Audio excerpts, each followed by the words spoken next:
Welcome to the TIAC Talk series. These are short and snappy talks on a variety of topics and issues that TIAC is addressing through its advocacy initiatives on an ongoing basis. Each talk is designed to be practical and informative. By the end, you'll know what concrete actions you can take today to make a difference tomorrow. You'll hear success stories about organizations that are doing things right and how to keep the conversation going after the event.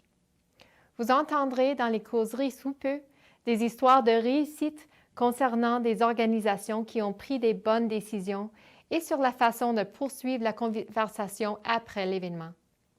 Au Canada, le secteur du tourisme emploie une personne sur 10. Nous pouvons contribuer au changement. Our tourism sector employs 1 in 10 Canadians. We can make a difference. So let's get these talks started.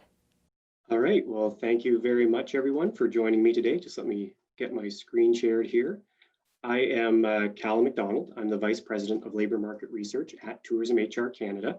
And this will be a short presentation on why businesses should be promoting diversity and inclusion within their own operations. And it's going to draw on the labor market data that I work with to show the increasingly diverse nature of our industry.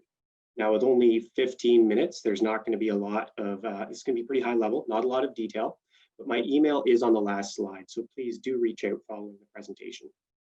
Creating an inclusive work environment is incredibly important, and I recognize that with the current challenges facing the sector, there are competing demands. Businesses are going to face challenges rebuilding, and my colleague Philip Mondor is actually talking about those various challenges at 1:45.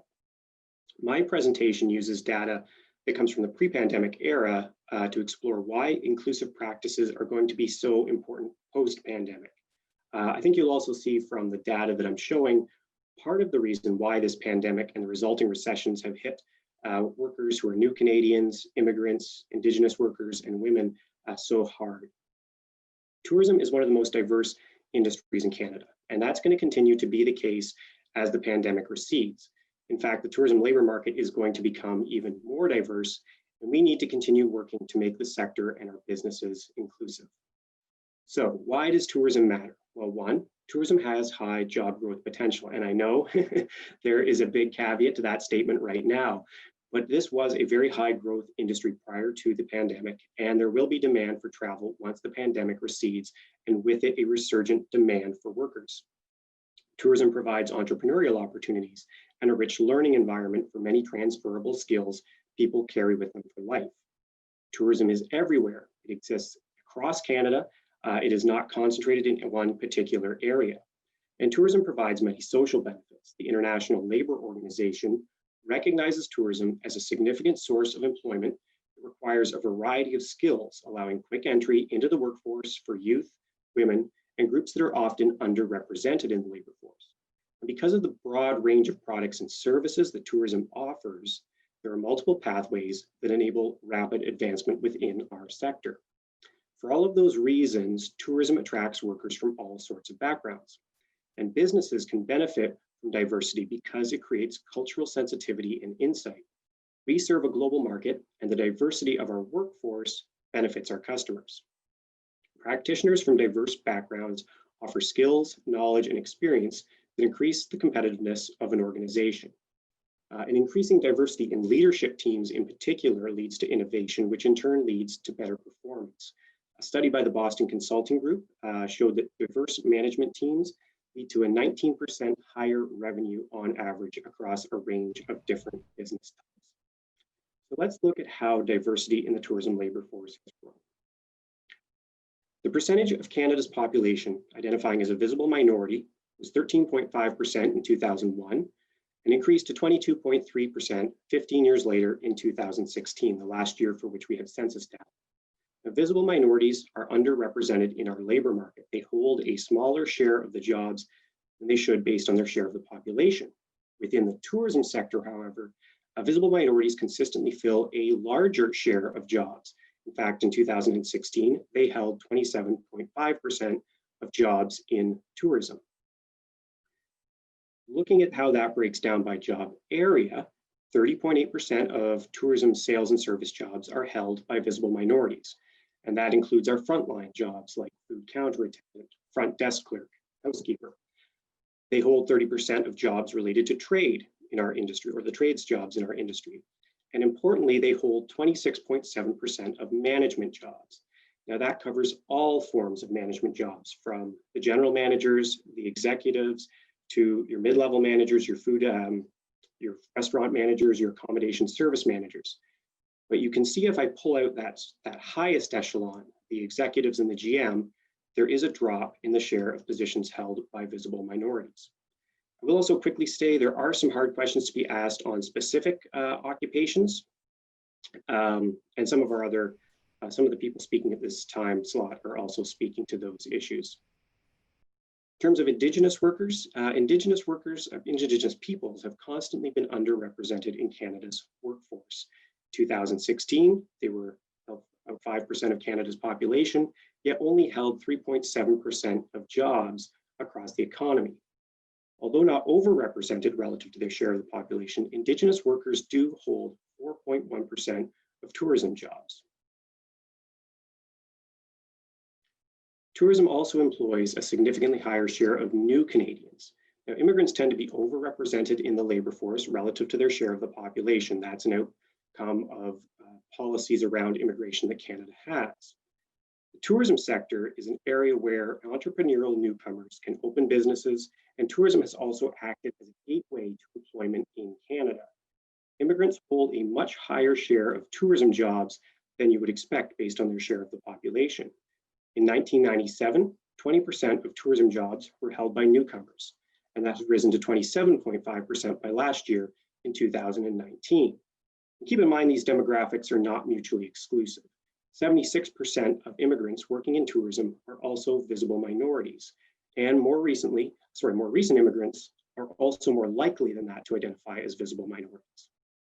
I will also say, I don't have a slide for it, but that trend that I showed with senior management levels applies to both Indigenous workers and to newcomers to Canada as well. This is the current and the future workforce. In 2017, Statistics Canada projected how different levels of immigration would affect the overall labor force. In one extreme scenario, they actually just cut off immigration in the year 2018. In that scenario, the labor force in Canada was shrinking by 2022. That's just over a year away. When you know that, you start to realize why there is such a focus on increasing immigration levels, even at the same time that we have high unemployment due to COVID. Without immigration, our labor force is about to start shrinking.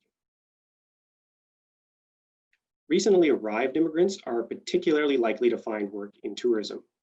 If we look at employed immigrants by period of arrival, 19.4% of all tourism jobs are filled by immigrants who arrived between 2011 and 2016.